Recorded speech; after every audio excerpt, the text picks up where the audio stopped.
Les bruits de l'actualité. Une micro-série proposée par les écrivaines et les écrivains associés du Théâtre Atlantique et les ateliers d'Eva Luna. Les bruits de l'actualité. La règle du jeu. À chaque épisode, un auteur, un mot, un bruit. 5 minutes.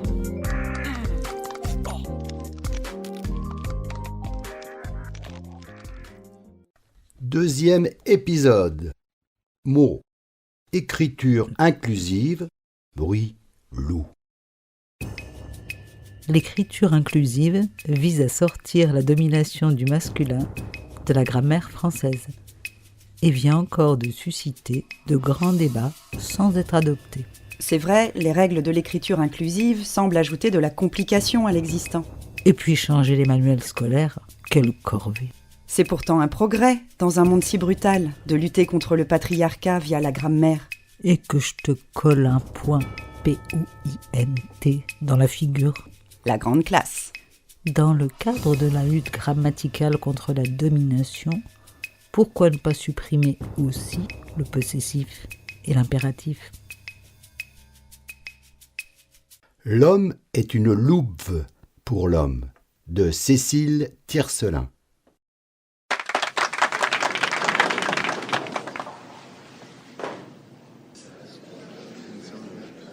Bienvenue à tous pour cette table ronde. Nous avons peu de temps et la situation ici est agitée, cependant sous contrôle, il me semble. Viviane, retournez vérifier s'il vous plaît. Chère Assemblée, j'espère que nous pourrons voter aujourd'hui. Nous mettre d'accord serait une avancée majeure vers l'adoption de l'écriture inclusive dans notre quotidien. J'ai choisi un angle audacieux pour ma présentation du jour sur laquelle nous débattrons calmement. Merci Viviane. L'homme est une louve pour l'homme, et surtout pour ses sœurs. Ce propos vous semble féministe, c'est-à-dire prônant l'égalité? Alors oui, prônant et non pas prônons. Mais cette écriture inclusive, cela va plus loin qu'un désir d'égalité. C'est pour inclure toute la population. Remarquez ma dernière proposition, elle est dite épicène.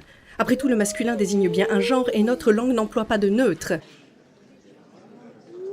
Pardonnez-moi si je suis un peu décousue dans mon propos, on a eu, un souci, mais maintenant tout va bien. Je crois. Viviane, s'il vous plaît. J'y retourne.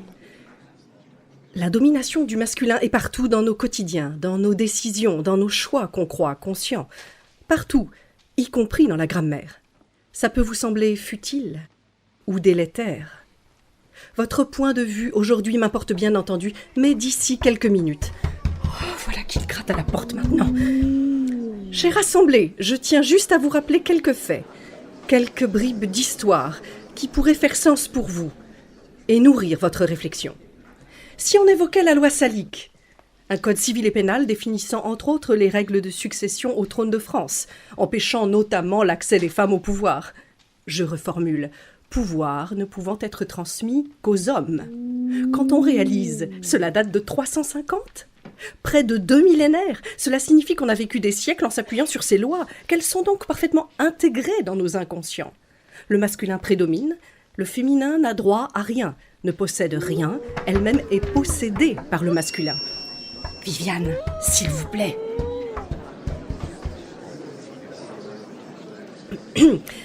Passons maintenant à cet autre fait. Qu'il n'y ait que 11 femmes qui aient été élues à l'Académie française ? Mais vous le savez déjà. On pourrait parler aussi de l'égalité salariale. Non, je plaisante. Revenons à notre chère grammaire.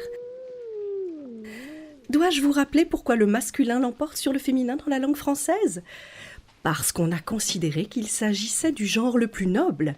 Et c'est à Vaugelas, grammairien faisant figure d'autorité, qui, en 1647, vous le savez, a fait en sorte que cela devienne l'usage. Le choix délibéré de l'Académie... Bob a pété les plombs. Bob a pété les plombs, vraiment. Mais Viviane, il avait déjà complètement pété les plombs. tout à l'heure. Cette fois, il a déchiré sa chemise. Il bave, il hurle. Il est furieux. Bien entendu, il est furieux. Il voulait me museler pour m'empêcher de partager à notre assemblée ces faits historiques, rendez-vous compte? Depuis son immersion dans le milieu masculiniste, il n'est plus le même. Le pauvre, il a été si courageux, il a entendu de telles choses, et il a dû en faire aussi des horreurs pour ne pas être démasqué. Oh Bob, notre héros. Nous le savons bien, Viviane. Nous soutenons Bob. Bob est des nôtres. Il fait partie de notre haut cercle de réflexion de la Sainte Grammaire, approuvé par le gouvernement et soutenu par le ministère des Droits de la Langue pour tous. Et rappelons-nous notre slogan, inclusif dans le vif. Oui, ce sera peut-être judicieux de revoir ça aussi.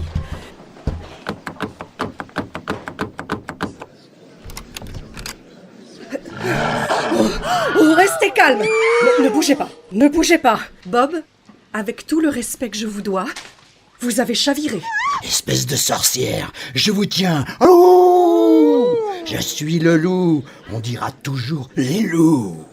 Et non pas les louves.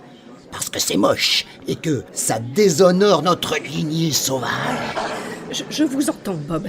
Vos revendications seront examinées. Non! Elles sont validées maintenant. Je vais m'évanouir. Ah, eh bien, le loup vous mangera. Debout! Et maintenant, j'exige qu'on dise le grammaire. Vous allez trop loin, Bob. Grammaire, mère, encore du féminin. On va dire désormais le grand-père. Comment osez-vous, Bob? Aouh! Aouh! Aouh! Aouh! Je suis l'alpha, Bob. C'est ainsi. La nature est ainsi faite. Devant la meute entière, qui est témoin, vous reprenez votre juste place au sein de la dite meute. Car ici, tout est inclusif, Bob. Tout est inclusif, y compris nos comportements.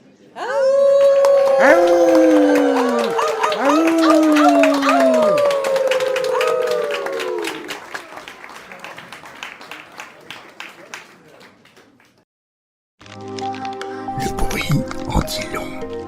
Écoutez l'actualité de l'OC. Chuinter, donner, jacasser, susurrer. Écoutez les bruits de l'actualité, une micro-série proposée par les ateliers des Valuna et les écrivaines et écrivains associés du Théâtre Atlantique. Une mise en onde Jade FM.